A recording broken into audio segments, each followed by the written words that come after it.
Angka kasus kekerasan yang melibatkan anak-anak remaja di Lok Sumawe terbilang tinggi.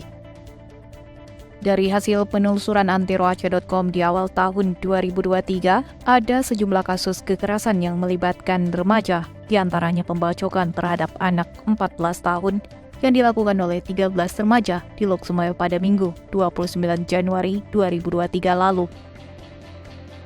Kemudian tawuran 2 kelompok remaja pada Minggu 12 Februari lalu, polisi ikut menahan 2 remaja dan menyita 2 senjata tajam yang dibawa oleh para remaja untuk tawuran.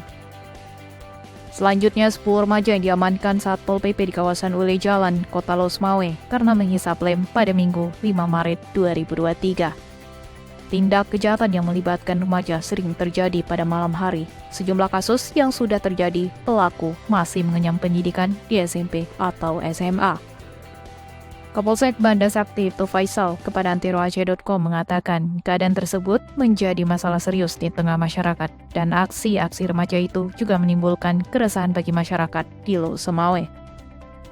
Oleh karena itu, pihaknya meminta orang tua untuk menjaga dan mendidik anak-anaknya agar tidak terlibat kejahatan dan perbuatan melawan hukum.